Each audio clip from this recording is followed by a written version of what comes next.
Hello. You know, I like looking in this camera and smiling at all the supposed fans. It makes me feel good, and I feel like smiling. I will look in the mirror and not feel like smiling, but when I look in the camera, I really feel like smiling because there's people out there on the other side of this camera. I don't know how many. I suppose depends. I could check later on blah blah blah blah, but it just makes me feel good to look in there and see you. And I know, looking at me, I'm always going to receive myself well. You know, I'm always going to be happy to see myself, except in the mirror. The mirror does weird things. But anyway, when I'm talking to somebody and I glance down and there I am, and it's like, wow, I love that person. I know everything there is to know about that person, inside and out, all the thoughts, good, bad, ugly, the whole works. And she loves me. It's a wonderful feeling. I'm very safe when I'm with myself. I have a very safe feeling when I'm sitting writing in my journal, my thoughts, my feelings, trying to stimulate my memory to actually what I did. Once I remember what I did, I can remember how I felt. I can't remember how I felt until I remember how I did. I might be able to, but I wouldn't know what it was about.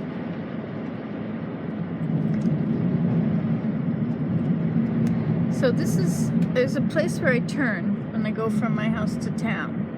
And after this turn, the whole landscape changes. It's flat and farmland, so it's fields. It's no longer forest and wilderness. Do you know, I was driving through here the other day, and some of these roads, there is such dense wilderness between one road and the next. Bears, lions, tigers. Oh, Nancy, I see you smiling. Anyway, there are lots of animals in these woods. They're not grizzly bears, they're black bears. And there are no snakes. No snakes to be worried about. No poisonous snakes. There's one or two snakes, but they're not poisonous, and they leave. They are scared of you.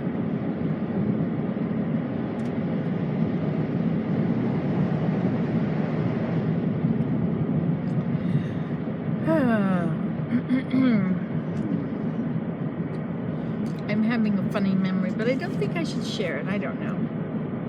So I won't. But it was a funny memory.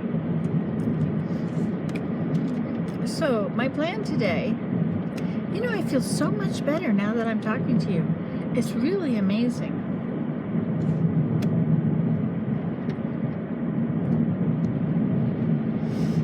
I had no reason not to feel happy when I was at home. I think I was battling a lot of pain. As I look back on it, I was really not happy. It was really uncomfortable. Pain is very distracting. You were thinking about one thing all happy and nice, and pain grabs you and you have no idea what you were thinking about, no interest in it. Everything is gone. You're only able to focus on the pain until the pain goes away, or until it stops hurting, until you stop feeling it. You know, when you have a broken bone, if you completely immobile, like when it's just broken and you're on the way to the hospital, every little thing bounces the brake, and it's very, very, very painful, right? But once you immobilize it, you put a cast on it, you've done nothing to change the fact that it's broken. The only thing you've changed is it can't move. So I think it's the same way with our nerves in our back or somewhere. You've got pain sensors going off. But I think that just the way the pain sensors go off in your broken bone, I think that these pain sensors are triggered by movement. Any slightest movement. Because, you know,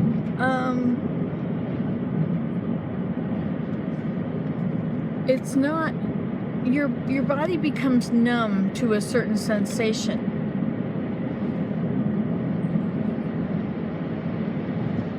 But if it's changed just the slightest bit, your nerves wake up, or you're touching different nerves, right? So I don't know how they fit all those nerves in your body.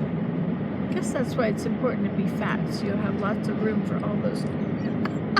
Gotcha. I was reading this thing this morning about root canals. I guess this is why I wasn't too thrilled. And it said how if you have ever had a root canal, it will create the arthritis pain, and it will, because when they take out the root, they leave a way for the bacteria that was just below the root or just at the bottom of the root. They leave a way for it to stay there and multiply and become strong, and they're unaffected by the painkillers. No, not the painkillers, the antibiotics. But they will be killed when they're in the root, like when the nerve is intact. Anyway, somehow after they took out the root canal, you may still have pain from the infection. Anyway, there are bits of the infection that will never go away, and those cause heart attacks and all kinds of problems. After I had my heart attack, I realized I had 10 root canals, and I thought that these teeth and the ones that had not yet had root canals had such breaks and so many fillings in them that I thought whatever could be in the bacteria of the teeth leaching into my body could have caused my heart attack, because there really was no reason I should have had it. And see, the bacteria was what was inflaming the lining of the blood vessels, and the inflammation in the blood vessel cholesterol gets formed and slapped on it, and that protects the inside of the blood vessel. The trouble is sometimes this gets pretty big and it pushes against the other side of the blood vessel, and you have the heart stops, right? Or you have a heart attack to do with that one blood vessel. Probably a big one, whatever. Mine wasn't very big. Anyway, so I decided to have my teeth removed, and I said, take them all out. And he says, oh no, we should leave these 8 in the front. You'll find that'll be very important. And so he left these 8, and I have no other bottom teeth because the thing he made for me doesn't fit. It hurts, or I'm not sure why it hurts, but it does. Anyway, so I can't wear that. So I've always worn just the top, which means I do all my eating just right here. Well, now I had another root canal on the center tooth, and that is the tooth, like, you don't want to just pull that tooth out and have a nice hole. It's bad enough that this little tooth here has a chip on it. It looks like a big hole. And I realized, so now what do I do? Do I have this dead tooth taken out? And do I have a set of bottom dentures made that might fit, might not fit? Maybe I have to have a few implants put in to hold things. Probably 2 at the way back and 2 here. So make these long bridges or something. That would work better than something that's pressing on my gum like that all the time. Anyway, c'est la vie. We won't think about it anymore, because anything that makes you think, it's only a thought, and a thought can be changed. So I'm just not going to be attached to that thought. I'm just going to let it go. Away it goes. When that thought becomes in the front of my mind, then I will think about it again. But maybe this is a time when you should think about it, is before you're in crisis. I've never regretted having my top teeth removed and a denture. And I was so scared because, without a denture, you enter into a whole different group of people, right? Well, see, I just don't look the same now, do I? Do you have as much respect for what I might say? Did you decide that I must be very poor because I don't have teeth? It's like a class thing, isn't it? And once you don't have any teeth, you never have any teeth. And what happens if something happens to this tooth, this thing? You know, I've lost it sometimes. What about if it broke? If I drove over it? I just made this beautiful little box with a little drawer, and I was showing somebody as we were walking, and it fell, and the whole thing fell, and the person I was walking with was just in the middle of the step, and his next step came down and crushed the box. That was very sad. Anyway, so dentures could get broken. It could get dropped just ahead of something. Anyway, do you have denture problems? I like my dentures.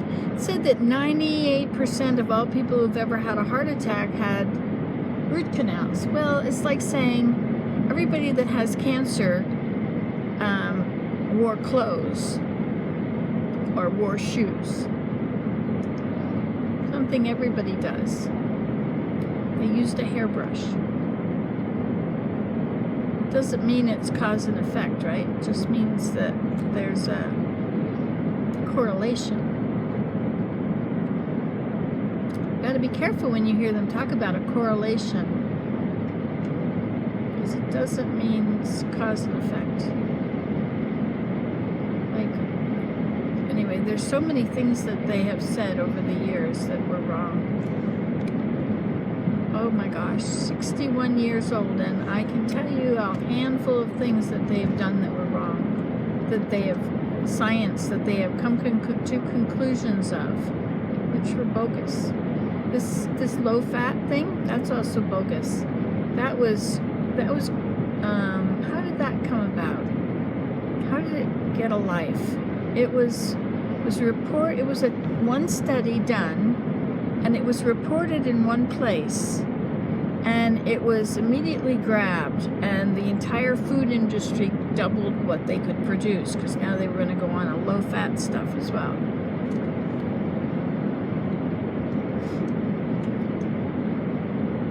Back when grocery stores were half as big.